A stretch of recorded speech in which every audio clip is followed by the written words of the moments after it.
Thanks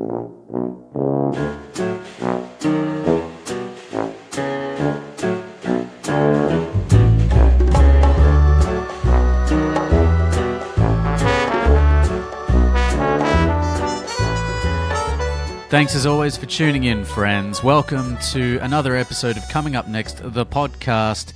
And a special thank you to last week's guest, to Michaela Bannis, for coming back into the chat cave. I guess it's her third time, if you include the time that she interviewed yours truly, which was episode 50. The other episode was episode 2, and last week was episode 143, which can only mean that this week is episode 144, if my maths is correct, which I certainly hope it is.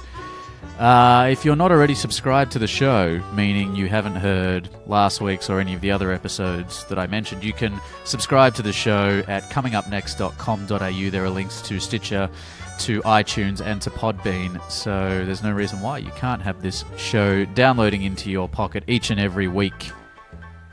This last week just gone, I was lucky enough to be at South by Southwest in Austin. If you don't know what South by Southwest is, it's an incredible music, film, and arts and technology festival now, which takes place over a couple of weeks in Austin, Texas. I'd never been to Texas before, so it was pretty awesome to see a new part of the world. I went with a guy named John Belitsky. John has a background in property development and real estate, and he has this project going on in New York City called DMNDR, which is DMNDR. And it's this quite extraordinary project that he's building up and has been building up over the last few years to try and create a paradigm shift in the way that music is, and the arts in general, I suppose, is consumed, kind of taking the model away from supply and demand and giving the power back to the artists, the creators, and the people who are consuming it, as opposed to the people who are facilitating the consumption. Anyway, if that all sounds very cerebral, John's going to explain it much better than me in this week's episode. I was lucky enough to sit down with John just before we went to Austin, Texas, and get his story. So here is his story, episode 144 of Coming Up Next, the podcast with John Belitsky.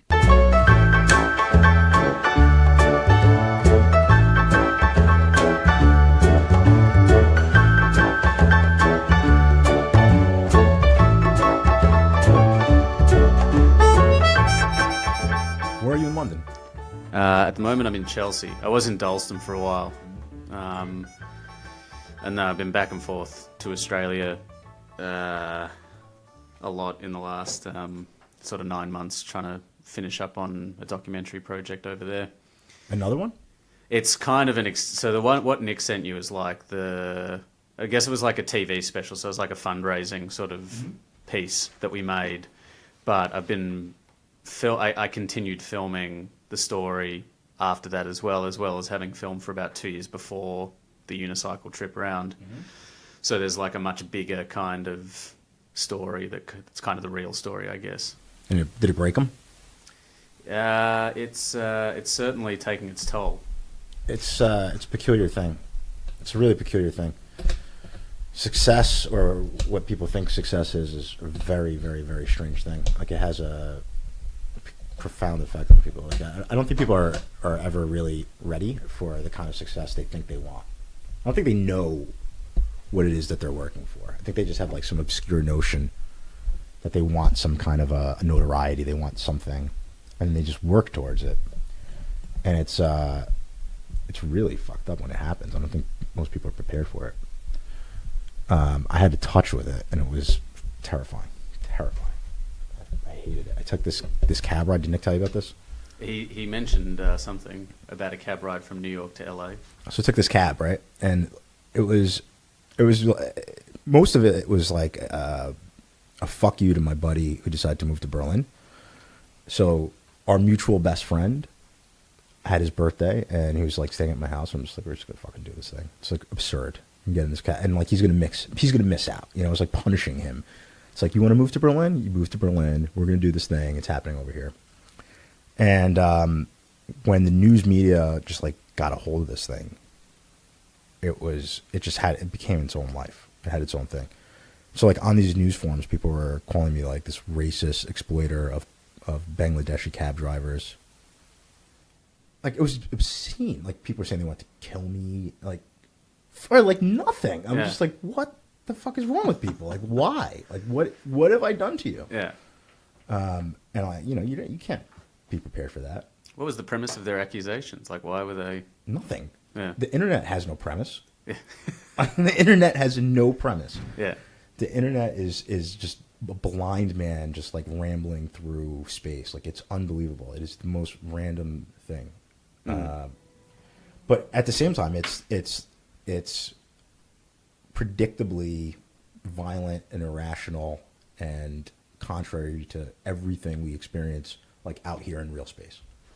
Like no other circumstance do people engage with each other like that. Like that only happens on the internet. But when you see it, you're still just like, there's a human somewhere in the world saying this shit about me for like what reason? Like why? I don't get it. So I would imagine your subjects in this doc have, a similar experience. Like once you have that kind of notoriety, the haters come out. So tell me about this cab ride from New York to LA. How long did that take? That was 2 weeks. Right. So you just said to a cab driver, where were you in New York? Queens. Okay. Where else would I be? Yeah. I was at LaGuardia. What were you doing at the time, like work-wise? Same thing I'm always doing, which is everything. I've always had like one foot in the arts, one foot in finance or real estate or businesses, consulting, funding the stuff I love with stuff that I actually also love. I mean, it's strange to say it, but I really do love making deals. Like I love making transactions. They're fun as hell, which is peculiar because you have no cred in either world if you have an affinity for either of those things. Like no artist wants to hear that you like making deals, and no deal maker wants to hear that you love making art. It's a weird left brain, right brain thing. Yeah. But I really love both of them. So I was doing that, and I went to this cab stand at LaGuardia, and I was like, take me to LA. And the guy was like, Brooklyn or Queens? And I was like, California, dude. And he was like, oh my God. And so then we negotiated a price. We went back to his house. We grabbed his heart pills, which scared me a little bit. And then we just like took off. We went across the whole country. And like the beautiful thing that happened was like as soon as it started, I realized I was like, fuck this, man. I'm going to enjoy this. Like we're not going to just like cruise out to LA and like turn around. I'm like, we're going to stop at like every person's house that left New York. Pop in, grab a beer, catch up with all my friends. We're going to go to Vegas. We're going to go to the Grand Canyon. I'd never been to the Grand Canyon. And like me, my buddy, and this cab driver had this like crazy, weird family road trip in a yellow cab. And just like enjoy it. It was like a surreal thing. Because like the thing that I'm obsessed with is like rapidly changing people's sense of reality. Like huge shifts in people's reality in a very short period. It's just like shaking people out of this like idea that they have, that they know what the fuck is happening in the world. Really, really, really fast.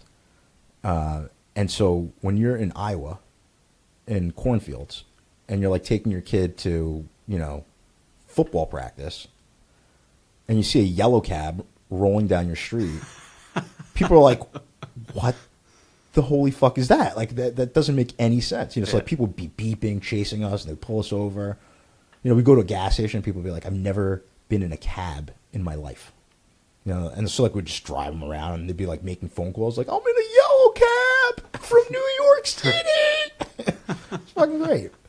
And it was just fun to like give people this idea that their like ordinary, mundane life had this like crazy juxtaposition, which was literally anything they wanted to do, just other than what they're doing. It's like at any given moment, they can just do the exact opposite. So the first question that comes to mind is, how does one afford to do something like that? I mean, I don't want to say it only cost $5,000, but considering it only cost me $5,000. Yeah, right. I mean, like for a 2-week kind of cruise, effectively land cruise. Yeah, I mean, that was like the fare. The fare was $5,000. That's what I right. negotiated. But then I was like, am I really going to make this guy pay for gas? You know, am I really going to make this guy pay for meals? Yeah, you know, so like, it did add up. But that said, you know, you go to the Dominican Republic, you go to Jamaica, you go to some place that's been Yelped, you go to some place that has like 1,000 reviews, there's 1 million pictures of it on Instagram. Yeah, that's not yours, man. You know, it's like, that's mine. I still own that. Nobody else owns that. No one will ever have that. You know, and that's the thing. It's like, you know, we live in this world. It's like you're not using GPS to find where you're going. Like the GPS is like finding you. Like it's like you can't escape it. You can't get lost. You know, and so this was an opportunity to get lost, and sometimes that costs $5,000 in modernity. You know, because we're shackled, man. Yeah, absolutely. But it was a beautiful. I mean, like the feeling is absolute freedom. You're in the Grand Canyon in a yellow cab, okay? You know? Like, we're driving through the desert, and I'm like, I got to take a leak. And he's like, right side or left? I'm like, dude. Like, it's just such a different feeling. Yeah. The whole thing is just... You can't recreate that. So what was the dynamic, I guess, in the cab like, you know, with this? I guess after a few days, you develop a rapport with the driver, and you were with a friend as well. So... Yeah, I mean, we did. I mean, the big thing is like me and my buddy Dan Webben, who's living in Omaha now. He's a Professor Dan. We got real cool with the cabbie, but the thing was that he had never really like driven over like 30 miles an hour. He hadn't been outside of the city. So like he was like super nervous, and like he wouldn't let us drive the cab. He had to drive the whole way. I mean, it was an interesting dynamic. I mean, I'm still friends with him now. He lives 2 miles from here. Yeah, right. You know, so I've been trying to get him to come over and bring me a Bangladeshi band to play actually with our house band. Yeah. So I want to see what that mashup sounds like.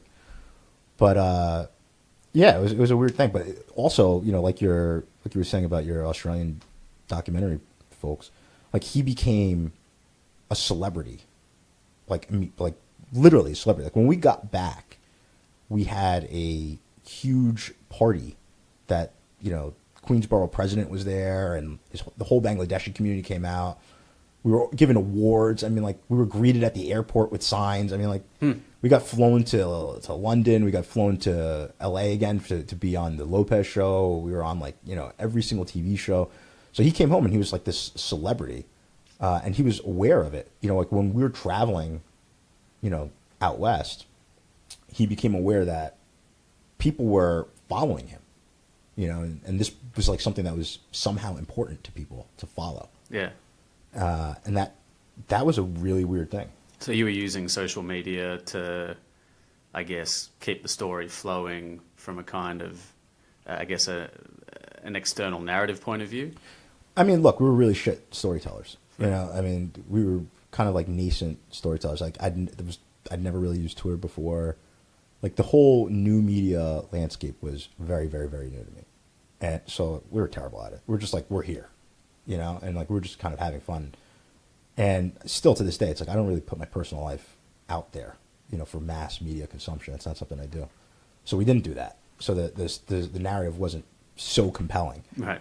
The real fun was doing the damn thing. Yeah. Like it was just a weird, fun, amazing thing.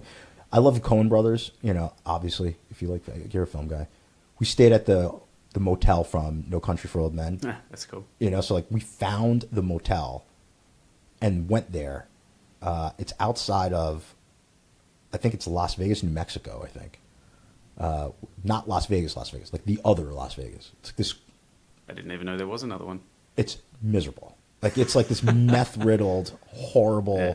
Yeah. Javier Bardem's just killed everyone there. Oh, Javier Bardem is like, he was too scary, friendo. Like, he was too scary. Like, he scared everyone out, I guess. But we stayed at that place.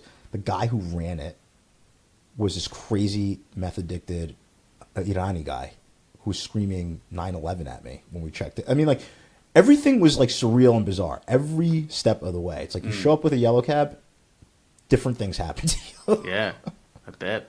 What year was it that you did this? I don't remember. I think it was 2010 or 2011. Yeah, right. Something like that. But then after that, I decided I wanted to keep on doing stuff like this. So I did this thing called Split, where I went up to random people on the street in Manhattan I was like, if you go anywhere in the world right now, where would you go? And this woman was like, I want to go to Berlin. So I just grabbed her and I took her to Berlin, like immediately. We just grabbed her passport and went to Berlin. You did that? Yeah. And just like filmed it. And again, it was like this obsession with what happens when you take a person and shatter any semblance of like structure and reality and just make them swim in the surreal. How did they cope? Let's say, take the Berlin lady. How did she cope? So her name is Sora Ann, and I'm going to see her next week in Texas. I'm going to see her. She's my homegirl. She's amazing. So she's also a musician. And, you know, she was like, originally it was like, oh, I'm just going to go have this adventure. She's like, this is amazing. I'm going to do this. By the way, it took like a whole day to find somebody willing to just go anywhere in a plane with some random dude, you know, that they didn't know. I mean, like, there were women who were literally like, are you going to rape me? Are you going to kill me? And I was like, why wouldn't I just do that here? Why would I want to take you to your favorite place in the world to kill you? Yeah. But Sora was like, yeah, I'm down. Let's go. Doing it right now. So I grabbed Sora. We hit JFK. We go. We thought we were just going to have an adventure. It was like this transformational thing in her life. And it was, you know, originally the idea was like this was going to be this like, I thought it was going to be this like really fun thing where people had this like release. But that's not what it was. It was really a thing where people, or at least she was like, what am I doing with my life? And so we get out there and like, you know, within 48 hours, I introduced her to my closest friends that were living in Berlin, you know, writers, musicians, directors, you know, actors, like this whole community of artists that I know in Berlin. And she's like, I have to be making music. She's like, I have to go home and quit my job. And she's like, I need to go to yoga right now. You know, I have to go to an AA meeting right now. I was just like, what the hell is going on? Like, this is insanity. So all this happens. She comes home. She actually doesn't come home with me. She stayed in Berlin with my friends for an extra like week, 2 weeks or something. Because she's like, I've got to figure out my life.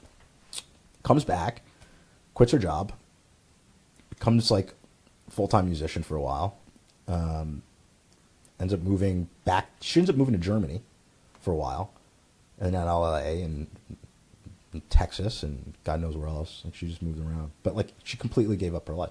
That's incredible. It was a wild thing. I mean, like, it kind of proved the thesis to like some degree that like people need this weird shake, but also it was not at all what I was expecting, which is cool for me. You're like Neo or Morpheus. No, you're probably more like Morpheus, I guess. A little, if we're going to use that analogy. Little, yeah. I was on the Morpheus step on that. Yeah. But I didn't know it. I didn't know that was what I was doing. Yeah. You know, until she was like crying in Berlin. She's like, I got to change. I was like, what is happening? Wow. But it was great. Yeah. So you grew up in Queens. I grew up originally, in South Ozone. Right. 24th in London was my first home. And what did your parents do? Oh, man. My mom was a bookkeeper for a little bit. Then she worked at JFK. She worked at the fragrance counter at JFK Airport for a while because we lived right by JFK. My dad was everything. My dad has done like everything. When we were living there, he was a computer programmer. He worked in the World Trade Center. And that was about as fancy as he got. I mean, he's basically a math artist is what I would describe my father as. My father is a quant. He's obsessed with numbers. Super, super, super creative, abstract thinker. He's an artist, and numbers are his medium. So, and you grew up Jewish as well? No, I don't think I grew up Jewish. I don't know what I grew up. I grew up neither this nor that. So I went to, Catholic school for like kindergarten. I think they kicked me out. And I went to like public school. Then I moved and I went to, I got a scholarship to a private Catholic high school. Thank God. That was great. Then I went to Jesuit college. But the whole time I grew up with my father, who's kosher. My father's, my mom is Dominican, super Catholic. My dad's super, super Jewy. Right. Super kosher. Yeah. So I was like a little bit of both. You were Jewish. I was Jewish. But it's like, look, you're never Jewish enough to be a Jew when you're half Dominican. You're never Catholic enough to be Catholic when you're half Jewish. You're nothing. Yeah. And so did you feel displaced in any way, or you just kind of weren't even really aware of it? No, I totally displaced my entire life, and which is where I prefer to be. Is sort of like in my own place. You know, it's like I'm not part of anybody's thing. Like I'm not owned by anything. You know, I'm my own jam. Yeah. While you're at school, were you like an artistic kid or a Always science-based kid, or always both? Yeah, both. I mean, really, I just love everything. I've literally never encountered anything that I wholly hate. Like anything. Like it's all really interesting to me. It's all something that I want. So I was a painter first. That was my first passion, was painting, I would say. And then, you know, I remember I read Lord of the Flies when I was 12. And the first page, do you remember this book? No, I haven't read it. Really? I've seen the film. You never read the book? No, I never read the book. So that book made me want to become a writer. Just the first page. It was like the first time I saw somebody write something, and I knew that it was actually intentional. You know, so he describes, you know, Golding describes this plane landing on this island, and it leaves a scar on the island. Like it cuts through the trees and it leaves a scar. Not a cut, not a gash, but a scar. And I was like, oh my God, you know, this guy wants me to know in the most efficient way possible that as soon as this plane touches this unsoiled virgin island, it's tainted by humanity forever. And it'll never heal. It'll always have this scar. And it blew my mind. I was like, I didn't realize until that point in my life that you could be that intentional with language. And I was like, I want to master language. Like, I want to write like that. I want to have that efficiency of thought. And then I got really obsessed with writing for a long time. And then I got obsessed with DJing. And then I got obsessed with guitars, and I got obsessed with film and videos and screenplays, and I get obsessed with a lot of things. I'm super obsessive. Your parents, did they try and kind of angle you or guide you towards something, or they just kind of let you do your thing? They really had no choice. Right. Like, they couldn't really contain, you know, whatever was happening. Yeah. Like the most I think was like, you know, I told my father, I was like, you know what, I think I'm going to start writing. And he's like, you don't want to write, you want to have written. And I was like, is he right? Like that jammed me up for like probably 5 years. I was like, You want the end goal, you don't want the process though. Which is actually, I found out, total bullshit. It's probably the exact opposite. I just really like writing. Like, I don't care what I write. Like, I'll write an email and you'll be like, that is a great ass email. I've done that. I read it over and over again. Oh yeah, man. You're like, I nailed this one. Fucking killed it. You're like, look how efficient it is. And then you look at like the syntax. I'm like, it's like a bolus of thought, like condensed logic. I'm like, oh, I love this. I've sent my emails to the Louvre, hoping that they'll display them, but they haven't quite got to that part. They'll get there. Yeah, they'll get there eventually. All of our tweets used to be saved at the Congressional Library. Really? Yeah, the U.S. Library of Congress used to save all of our tweets for posterity's sake. So, you know, all of that writing is there forever, sadly. Right. That is very unfortunate. Super unfortunate. Taking up a lot of space. A lot. Well, they've stopped because it's too much space now. Yeah. Yeah. So coming out of high school and did you go to college? I did. I started off at College of the Holy Cross. I think that they didn't quite kick me out. They didn't have the nerve. Like they suggested strongly that I not return, you know, which was good advice actually. And I thought about that suggestion, and I did not return. I ended up transferring to Fordham in the Bronx, which is a much better place for a Dominican. Yeah. What were you studying there? Finance. Cool. Which I love, actually. Like I actually enjoyed it. Like I told you, I mean, I'm a weird guy. Like I found something interesting in just about everything. Yeah. But I really like numbers. I love the elegance of the time value of money. Like there's like a simple elegance to the formula, the summation of, you know, 1 over 1 plus I to the nth power. Like that formula in all of its different, you know, massaged combinations is like, that's it. That's like the holy grail of like money. Like that's it. It's just that simple.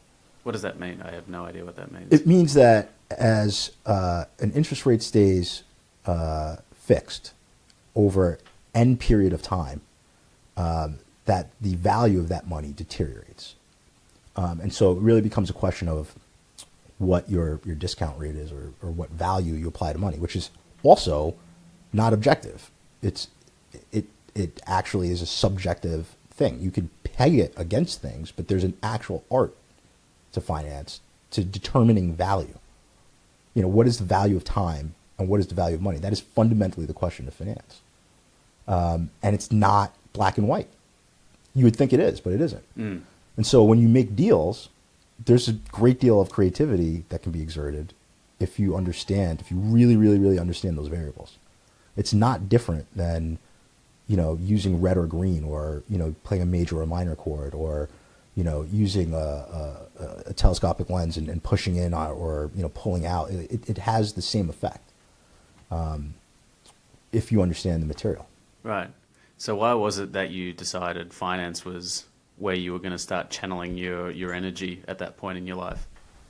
Actually, it was a professor at Holy Cross who told me to do it, which was, so I was in this sociology class.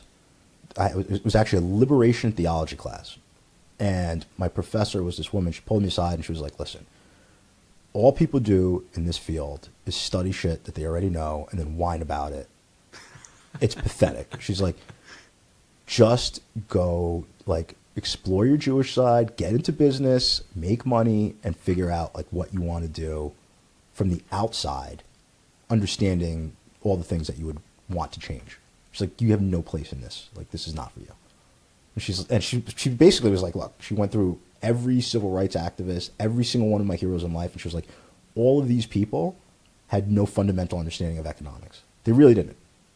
They had a very good idea of what they thought an equitable society looked like, but they couldn't actually express it in ones and zeros and in actual X's and O's structurally. And I thought that was, that was a really profound moment in my life. I was like, fuck, I should actually learn business. I should actually study business. And I thought I was doing it because I just wanted to understand it and use it as a tool, as a lever. But I ended up loving it. I thought it was great. And so it was just another one of those weird, it's always this and that with me, And that was one of those this and that moments, I was like, I want to do both.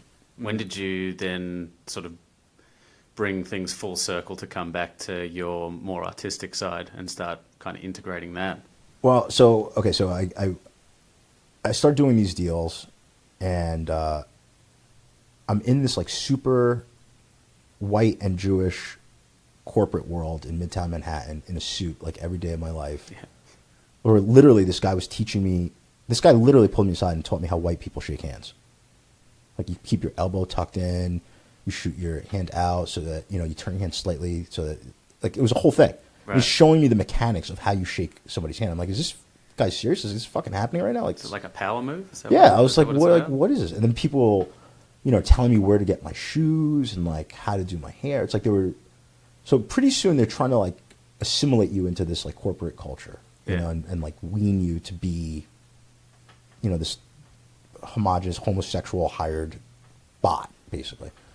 And I was kind of going along with it for a while, and I was like, I couldn't anymore. And I had to disassociate myself. So I basically created a fictitious character that I would reference, which was the ideal person to work in this environment, which is a 55-year-old Jewish guy, more or less, right, who lives in Westchester. I was like, that's what they want. And so I could just be that guy 9 to 5. And then I was like, I need to do stuff outside of that. So I started doing these art shows. I started going to landlords and getting a bunch of retail spaces donated to me. And I put millions of dollars worth of art in a retail space. And I would just throw a party. So I had to throw a party for a week or 2 weeks and have an art show. And then people would donate champagne. We wouldn't even drink it. We'd have champagne fights, just popping corks in the middle of 10,000 square feet. Shooting champagne at each other, and surrounded by $2 million worth of art. It was just fun as hell. And then I started painting more, and I started writing more, and eventually I was like, I just have to fuse everything together. It was just too painful to live in two worlds. Yeah.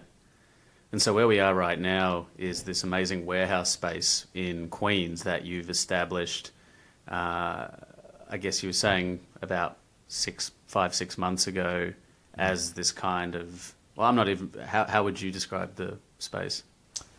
This space is unbelievable 20,000 square foot sprawling 30-foot ceiling art factory that is in its nascent stages. Like, we're just sort of putting together the machinery to create nonstop art here.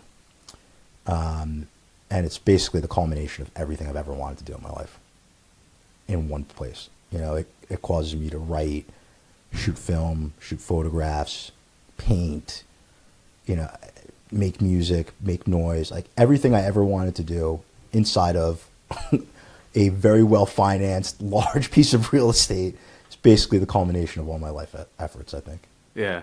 What do you think, you know, discussing before off mic about this idea of social media for artists as this kind of fiat or currency, you know, likes and shares and views and all that sort of, you know, streams and whatever.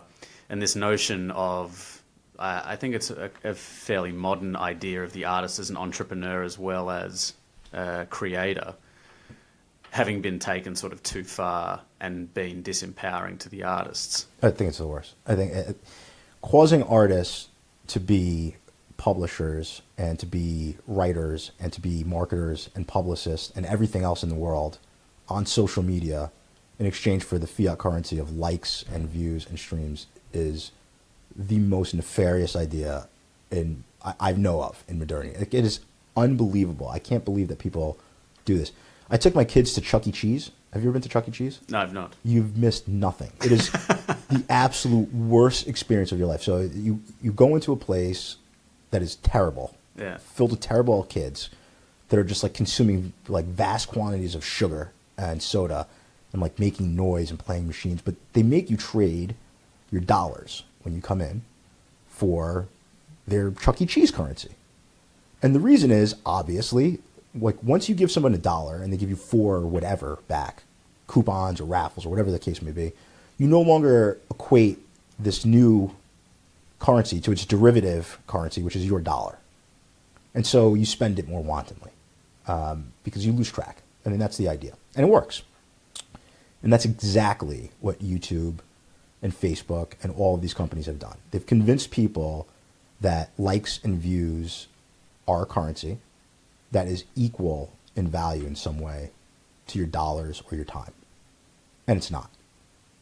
But as long as you keep on going to Chuck E. Cheese and giving them your dollars, they'll keep on giving you your little coupons and taking all of your money, and you leave with nothing. You leave with a sugar high that crashes and nothing of value. And that's what these people have done. And it's completely nefarious because they know precisely what they're doing. And artists are going for it. And they're getting screwed.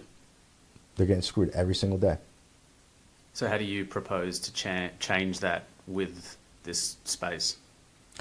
Well, the idea is to, first of all, break out of that currency. So, you know, we are to likes and streams what cryptocurrency is to dollars. Right. You know, we're a radical parallel currency that pays no value to this bullshit derivative fiat currency that has been imposed on us. So that's the first thing. We work with the different currency. And it's an easy thing to imagine. You know, I always say it's like if you go to Madison Square Garden and you get on a microphone and you say, you know, who here wants $100, right? Every single hand will go up. Not one person will be like, nah, I don't want $100. But if you went in there and said, who wants sardines on a peanut butter sandwich? You know, you wouldn't get the same response. You know, but really, you're saying the same thing. It's like, so why are people so convinced that dollars are their currency, the same way likes and streams are their currency? They've just been conditioned to believe this. So we've got to just break that paradigm. So the first thing I want to do is break that paradigm. And that requires almost radical communism, which is what we have here. You know, the guys who play here, the artists who come in here, they just bring all of their talent and nothing but their talent, and they collaborate in the interests of something synergistic and beautiful. That's it. Like, that's their whole expectation. I capture that, repackage that, find media and brands to subsidize that, and then redistribute that value back, which is greater than the individual inputs of each person back to these people. That's the idea. Which is the inverse of how companies work. right? The way a company works is you go there and you say, I'm Mr. Marks and I have a podcast. And they say, well, that's worth $1 to us, right? So in order for us to make money off of you, we have to pay you 50 cents so we can mark up that labor and still get 20 cents for ourselves. And that's how businesses work, period. You accept a lower value for your own services than what they're worth in the hopes that someone else knows what to do with it. But historically, people have not known what to do with it. So the idea is, can we take that value and say, well, your individual value as a podcast is $1, but in this factory that we're making here, we can turn that into $5 and redistribute that back to your 3 partners and give each of you more than what you're worth, theoretically. That's the idea. That's the goal. How do you create that kind of value and redistribute it? And again, it's the opposite of how other businesses fundamentally operate. They're looking to discount you to mark you up. I'm looking to increase your output to create greater value and redistribute larger proceeds. I mean, it makes complete sense from an artist's point of view that, I mean, that's, for me, that's what I want to do. I just want to create, and I want to have the kind of means and the platforms to be able to put what I create out into the world. But at the same time, it does feel as though there's that need to kind of, every time I've been asked to value myself, like, how much would your rate be for this or that? There's always that kind of like, oh, well, I don't want to go too high. You don't kind of want to sell yourself, because then there's the fear of not getting the job or not getting the gig or whatever. So that relationship that you just described is necessarily disproportionate, because you as the individual are approaching an organization and saying, I want to provide this service for you, and they're saying, how much? Now, you have not many corporations to go to provide this service, and they have very many people willing to give you this service. So they put you at a negotiating disadvantage from the onset, right? So I want to reverse that. So the demander comes from this idea that I believe economies are not supply and demand, they're demand and supply. And so I think that the corporations ought to be making these offers. They need to be valuing these people based upon what they see in them.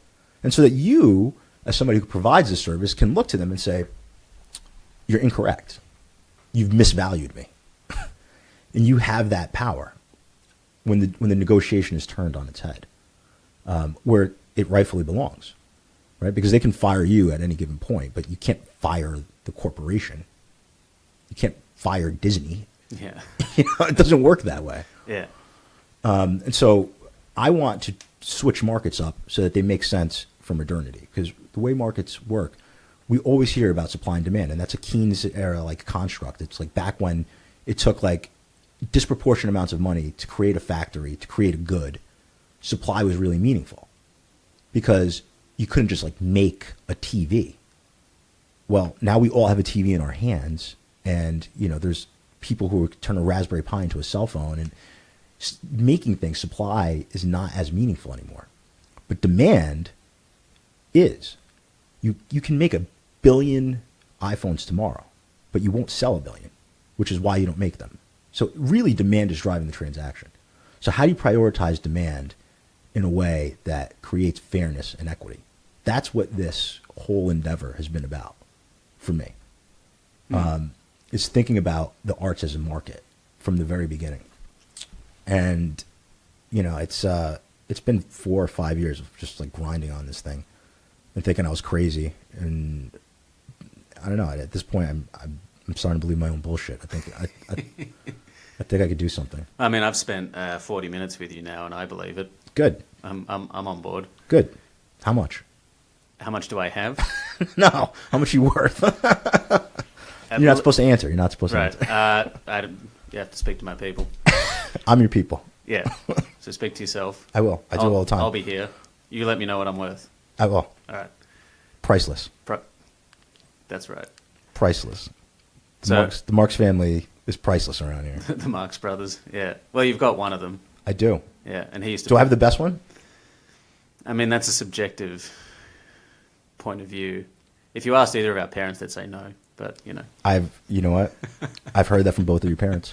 Yeah. I guess to, you know, kind of bring this conversation full circle, what for you, how, you know, a lot of the conversations that I have on this show kind of border into a place where we started talking about success and touching success and what that can mean, and how would you, you know, how would you define this endeavor as having been a success? And I guess if you could even go one step further in your life and career, if this is a success, how would you kind of view that as having been a success? I spent a really, really, really, really long time thinking about how to define success when I was like very young. And in my early 20s, I came upon what I think is, at least my definition for success. And I shared it with your brother too. I've shared it with most people because I really did put a lot of thought into this. And I think that success is the intersection of opportunities and resources. You know, you can graph it, and where those two lines meet, that is success. And so, you know, if you're, you know, some kid from the projects with, you know, no family and no money and no one to guide you in life, success might be not dying. It might be getting out of the projects. You know, it might be, you know, if you're an addict, it might be going another day without, you know, a drug. That's success, you know. And if you are the son of an enormously affluent real estate developer from Brooklyn, success is doing absolutely nothing in your life and becoming president of the United States. You know, so it's really conditioned upon like what are your resources and what are your opportunities. Now you can make opportunities, but you know most resources are not things that you can readily just make, and that's the part of success that you know is completely absent from the conversation in America. You know, like Donald Trump is a self-made man is the conversation, which I find to be like the most unbelievable insult in the world. You know, that I've never met a self-made person, and yet the son of a multi-millionaire is a self-made man in his own eyes, and he just peddles that bullshit all day long, and people buy it. It infuriates me. And so the idea that he's necessarily a success because he's wealthy is a bullshit idea. That's a bullshit premise that I reject, and it's important to reject that premise, because if that premise is true, you know, maybe my father's not a successful father, you know, because he couldn't give me money. But if that premise is false, then, you know, there's value elsewhere. And then you can see how things can be equitable. You can see how we can all be successful when you reject that premise. And he gave you the resources, probably, I'm making an assumption here. But he gave you his time, and he gave you the ability to kind of maybe understand numbers in a way that other people wouldn't, to kind of, that maybe helped you through this, you know, the finance. I never actually thought about my father as sort of like the progenitor of my interest in numbers, amazingly, until right this second. That's possible, but my father also, I just would just go for a walk with my dad. I would just walk around Queens. It was just bullshit. Like he would take me up, we'd park in Washington Heights sometimes and walk from 181st Street down to the World Trade Center and back. And I was like 5 or 6 years old. We would just walk and just bullshit all day. Just bullshit and bullshit and bullshit. Just talk about things. That's the only thing I ever did with my dad. And it's all I ever do with them. Like all we do is bullshit. So I had the ability to parse ideas and think about things differently. And I had an audience, a receptive audience, to bounce ideas back and forth on. And we still do it. You know, like we had sort of like a writing religion for the past, 25 years or so, where, you know, we write on economics and politics back and forth to each other almost daily. And we write about trade certificates and we write about anything. It's this thing that just evolved. And for me, it's like, you know, if my dad was Fred Trump, I don't think he would have had the time to do that.